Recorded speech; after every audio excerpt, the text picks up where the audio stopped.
In this video, I want to share with you an experience that changed my life in a way I never imagined. For years, I was an actor known for despising everything to do with faith. But one night, in an empty theater, while rehearsing a scene in front of an image of the Virgin Mary, something happened. Something I can't explain to this day. What started as just another acting job turned into an encounter that transformed my view on everything. What you're about to hear is an intimate, true, and deeply moving account of faith, repentance, and what happens when we are touched by something not of this world. Before we begin, go ahead and subscribe to the channel, and hit the bell icon so you don't miss any of the upcoming videos. And if this kind of story touches your heart, please leave a like because it really helps spread this message to more people.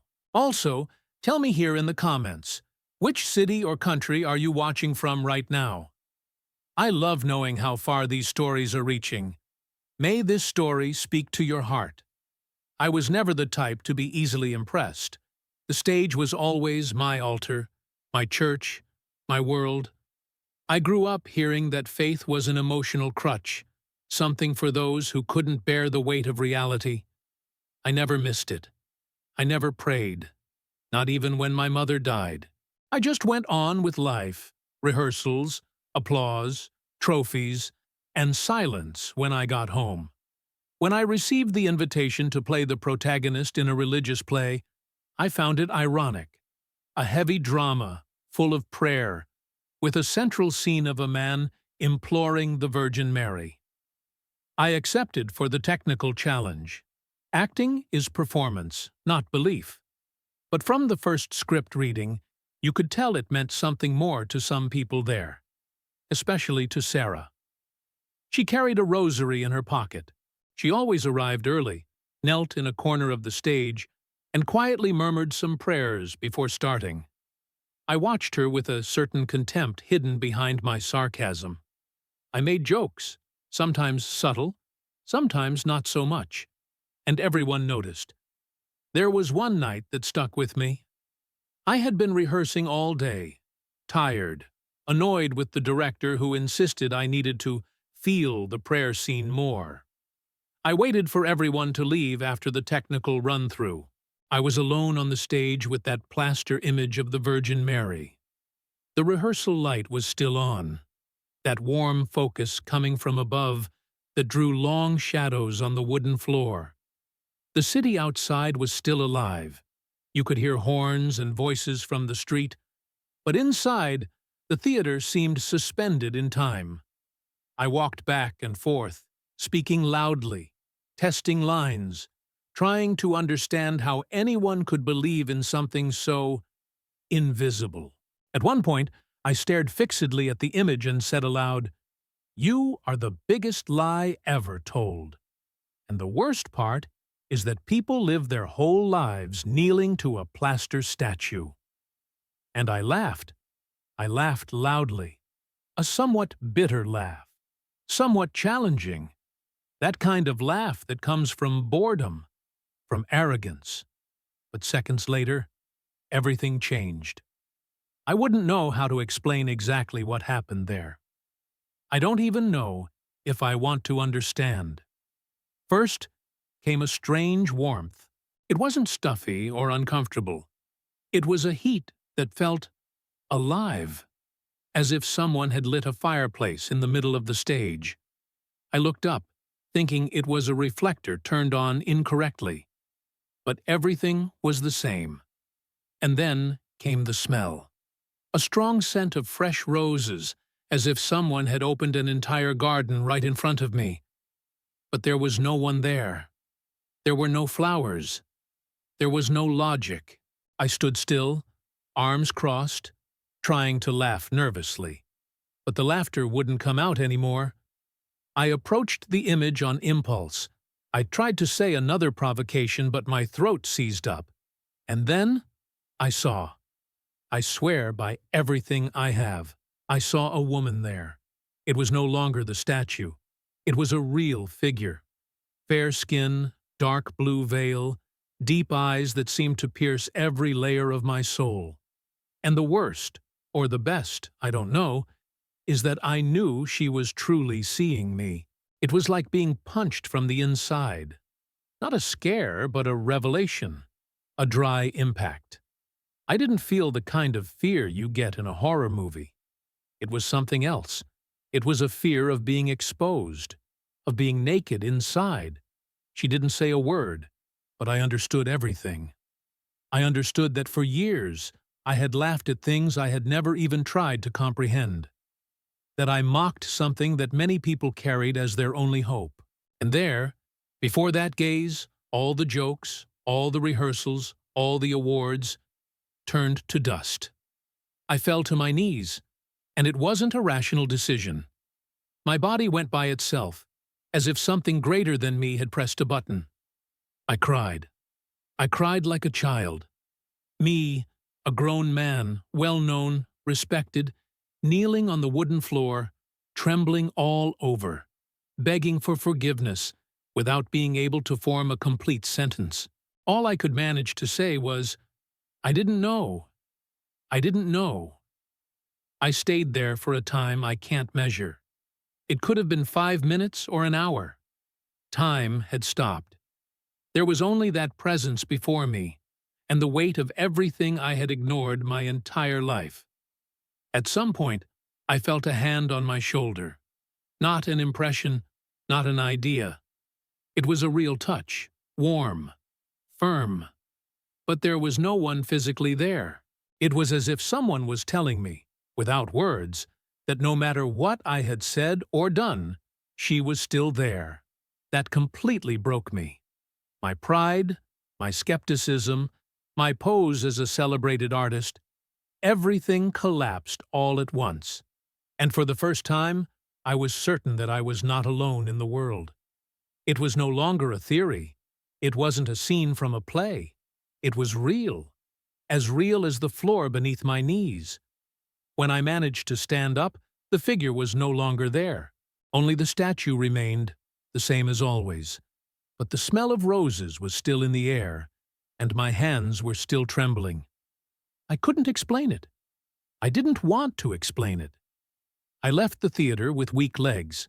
I grabbed my backpack from the dressing room, went out into the street, and walked home as if I were floating, stunned, unable to think straight. The city was still normal. Horns, lights, people rushing. But inside me, everything had changed. I closed the door to my apartment, stood in the dark hallway, afraid to turn on the light. It felt like if I turned on the light, everything would vanish. Like a dream. But it wasn't a dream. The scent was still clinging to my clothes, and that feeling of being watched by someone who knew me inside and out was still with me. A mix of shame, peace, and shock. I didn't sleep that night. I sat on the living room sofa, left all the lights off, and stayed there, staring into space. My head was spinning. I tried to rationalize, to invent explanations, tiredness, stress, the psychological effect of the character. I opened my notebook and searched for hallucinations caused by intense rehearsals. I read a few medical articles that talked about sensory disturbances. Everything made sense, until I remembered the touch on my shoulder. That couldn't be invented. And the smell? How to explain the scent of roses in a closed theater, with no flowers nearby? I couldn't. And yet, I kept trying to find a way to discredit what I had experienced. It was easier to disbelieve than to accept that everything I had always denied could, in fact, exist. But deep down, way down, I already knew. It had happened. It wasn't imagination, and no matter how much my brain screamed otherwise, my heart had already understood. The next day, I arrived at the theater 2 hours before the crew.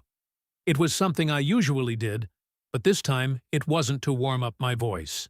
I just wanted to be in front of the image, to see if it happened again. I entered slowly, walked through the empty backstage area. The echo of my footsteps was the only sound. I sat on the edge of the stage, facing the statue. Sunlight streamed through the gaps in the curtains, drawing a crooked line on the wooden floor. I looked at her for a good few minutes. "Was it you?" I asked, in a low voice. There was no smell of roses, no presence, no touch, only silence. But it was a different silence. It wasn't empty. It was as if she was there, just quiet. I can't explain it better than that. I felt watched, not with fear, but with a certain respect, as if I had returned to apologize at the house of someone who already knew everything and was just waiting. The first person to arrive at the theater was Sarah. I was still sitting on the stage floor, cross-legged, staring fixedly at the image. She came in silently, saw me there, and hesitated a little before speaking. "Good morning, Ricardo." I turned my face slowly. I must have looked terrible. Deep, dark circles, messy hair, a lost look. "Good morning, Sarah," I replied quietly. She came closer and asked if she could sit down. I nodded, and she sat beside me. We stayed in silence for a good few minutes. The air between us felt heavy, but at the same time comforting. I felt I needed to say something, but I didn't know where to start. Until it came out. "Sarah, can I ask you a strange question?" She looked at me gently. "Of course," and I asked, without embellishment, "When you pray, how do you know you're not just talking to nothing?" She took a while to answer. I think she took the question seriously, as if she sensed it came from a different place within me. "Sometimes I don't know," she replied. "Some days it feels like I'm talking to the ceiling. But there are others. When I feel a peace that doesn't come from me, an answer that didn't come from my head. That's when I know I'm not alone." I stayed there digesting that. It wasn't a mystical explanation, or one full of certainties. It was honest. It was human. "And that's enough?" I asked. "Not being certain?" She smiled. "Faith isn't about being certain, Ricardo. It's about trusting, even without understanding everything." I was silent for a while. Then I let out, "What if I told you that something happened yesterday that I can't explain, and that made me rethink everything?" She was visibly moved, but didn't react with surprise. She just said, "I would believe you."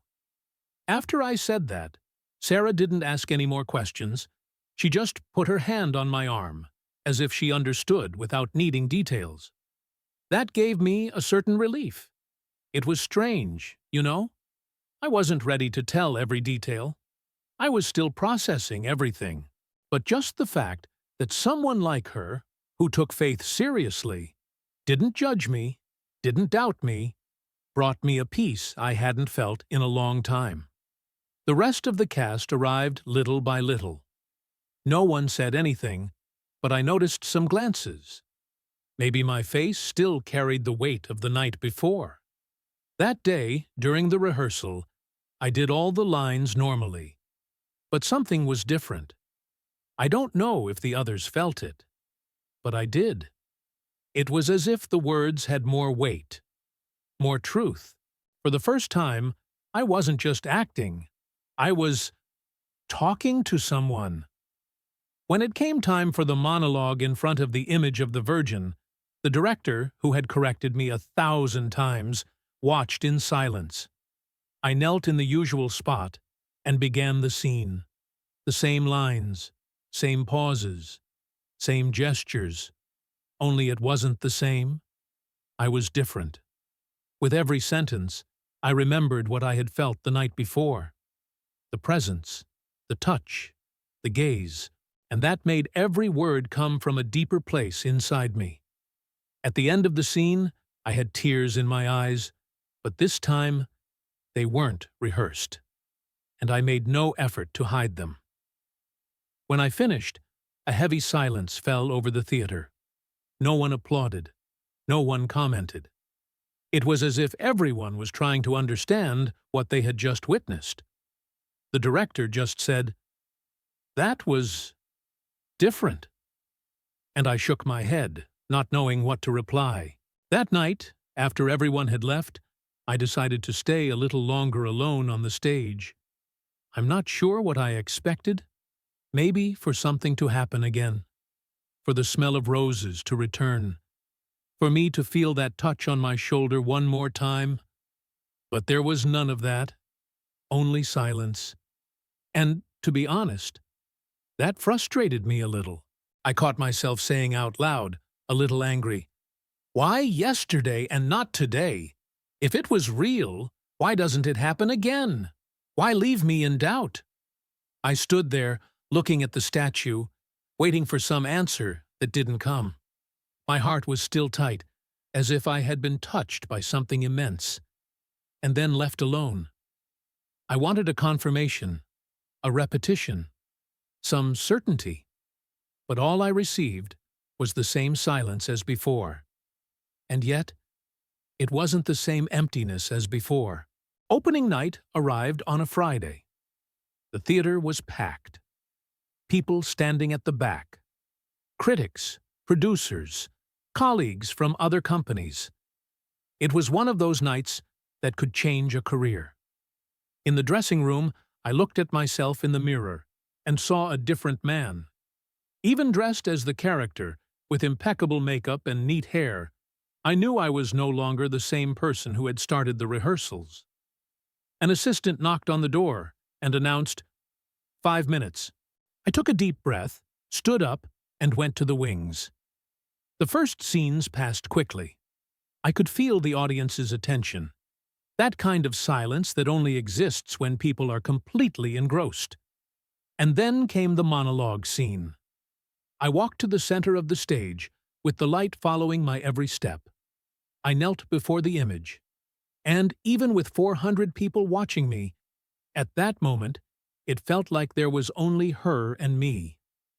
I started speaking the characters' lines, but now they no longer seemed like the characters. They were mine. The pain, the desperation, the plea for help, all of it came out of my mouth with a truth I didn't know I had inside me. I said, "I don't know where to run anymore. The doctors have given up. My family has drifted away. I'm alone in this battle." And my voice trembled, because even though it was fiction, those words summarized much more than the script. It was as if, at that moment, I was telling what I never had the courage to admit out loud. The loneliness, the emptiness, the arrogance that pushed me away from everything and everyone. I continued, now crying for real. "If you're not here, if there's nothing but silence, then I don't know how to go on." And at that moment, I felt that surrender again, a kind of giving up, as if I were finally letting go of everything I tried to control for years. When I finished the line, I stood up slowly. My legs were shaky, but I didn't try to hide it. The audience was silent. A second later, the applause came, but it wasn't polite, perfunctory applause. It was something strong, genuine, intense. Many people stood up. I saw people wiping their eyes in the front rows. Deep down, I knew the audience had sensed that there was something more there. After the show came the hugs, the compliments, the emotional comments. But none of that mattered to me as much as finding one person. I looked for Sarah among the crew. When I saw her, I went to her. She looked at me as if she already knew what I was going to say. I stopped in front of her and couldn't say anything. I just stood there. And she said, with a calm smile, "It was real, wasn't it?" I just shook my head, unable to answer. That night, after everyone had left, I was the last one to leave the theater. The lights were already being turned off, but I asked to stay a few more minutes. I went back to the stage, now empty, and stood there, looking at the same image of the Virgin Mary. Just her and me. no smell of roses, no strange movement. But there was a silence that wasn't cold. It was as if she was saying, again without words, "You already understood. Now go on." I stayed there for a few minutes, quiet. Not praying, not rehearsing, not looking for anything, just looking, just feeling. And before leaving, I whispered, "Thank you." And that was it. Nothing happened. And at the same time, everything had already happened. I didn't need more miracles.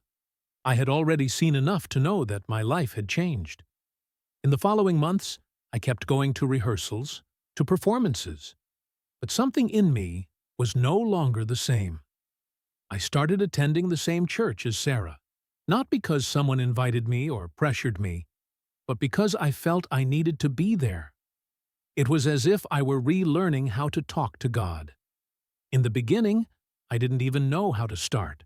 I felt a little ridiculous, to be honest. But slowly I realized that prayer wasn't a formula or a beautiful speech. It was just sincerity. I started praying softly, sometimes just a few words, but they were real. They were mine. And within those simple words, I began to discover a peace I had never felt before. A kind of silent but constant presence. And, strangely, I began to feel that the same figure who looked at me on the stage was still with me. Not with visions or apparitions, but with small signs that only I understood. One day, after a mass, Margaret, the oldest actress in the cast, who played my mother in the play, came up to me. The church was almost empty. The altar lights were already being turned off. She approached slowly, with her serene manner, and asked, "How are you, Ricardo?" I smiled without much conviction. "Different," I replied. "Every day feels different now." She nodded, as if she understood more than she was saying. "I've seen this born in many people. Faith. Sometimes it comes suddenly. Other times it slowly enters, without us noticing." I looked at her, not knowing what to say, and she completed, "The most important thing is not to run away. When you feel something like this, don't run away." That kept hammering in my head for days. That was exactly what I was trying to do. Not run away, even without understanding everything. Returning to the stage for the subsequent performances was like stepping into a sacred place. The play continued, the audience came, the compliments increased. But what truly mattered to me was the silence after the show. That moment when the theater emptied and I could sit there, alone, in front of her image. Sometimes I just stared. Other times I spoke a few things softly, as if I were telling my day to someone who really cared. And there was one night when I asked to see her again, not for proof, not out of doubt, but because I missed her. I stayed there, waiting, and nothing happened. And yet, I left with a full heart, because in some way, I knew she had heard me. With time, a lot of things changed silently within me. I didn't become a fervent religious person overnight. I still have doubts. I'm still critical. I still question many things. But today, I listen before I mock. I respect before I laugh. And the stage, which used to be just a place for performance, has become almost a sanctuary for me. Because that's where everything began. Sometimes, when I'm alone before the shows, I put my hand on my chest and stay silent. I don't ask for anything. I just thank. I thank for that night, for that look, for that break. Because even though it lasted only a few minutes, it was enough to turn everything upside down. It's strange to think that something so big happened so subtly. But the truth is, that's exactly what it was. And to this day, I can't explain it. There are days when I wonder if it was all really real, if it was a vision, if my mind played a trick on me. But then a detail comes, a small sign, and everything returns. It might be the smell of roses in the church corridor, or a phrase from Sarah, said out of nowhere, that touches me deeply, or even an unexpected silence during a performance. And I know, it's not invention. It was real. It is real. But, like everything divine, it cannot be forced. It cannot be repeated on command. It happens when it has to happen, the way it has to be. And today, if there's one thing I learned from all this, it's that faith doesn't arrive with explanations. It arrives with impact, silent, firm, and it changes everything without asking permission. Today, when they ask me about the best performance of my life, I never know what to answer. Because what changed my story wasn't opening night, or the newspaper review, or the award that came later. It was that lonely night, with the empty theater, where I spoke to an image thinking it was just plaster, and I was answered in a way that no logic can explain. I never saw that figure again as I did that night. I never felt that touch again. But what remained stays to this day. And it's even hard to explain without sounding crazy. I know. But for me, it doesn't matter. I know what I lived. And I know it was real. Sometimes I go back to that same stage. Not always to act.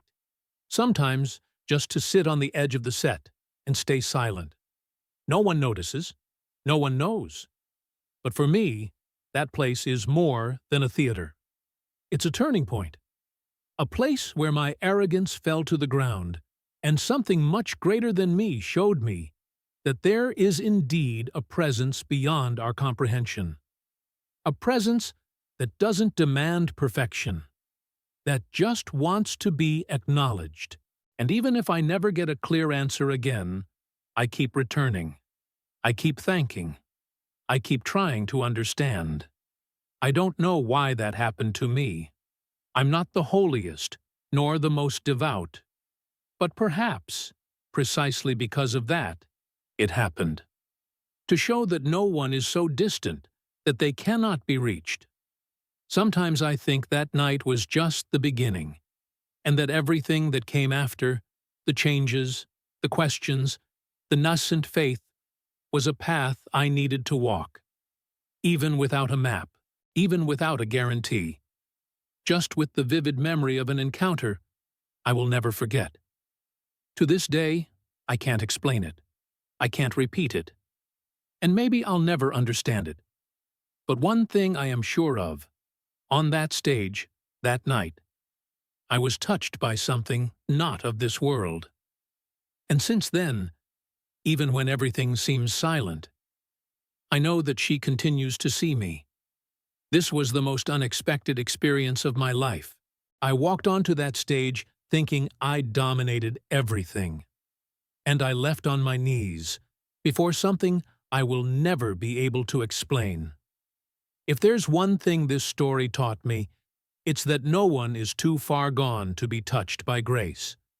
And now, I want to hear from you. Have you ever gone through an experience that made you rethink everything? Have you ever felt you were touched by something you couldn't explain? Tell me in the comments, because your story might touch someone else's heart too. And if this story has moved you in any way, subscribe to the channel and hit the bell icon, because there is a lot of profound and transformative content coming up. This helps the platform show this kind of video to more people who also need to hear these messages. Oh, and if you like what we share here but don't know how to help, there's a simple way. Click the Join button down below. With this, you support our work and also get access to exclusive content and blessings. And before you go, don't forget to watch the next recommended video here on the screen. It might also change the way you see the world. May God bless you, and may her presence also reach you as it reached me. See you in the next video.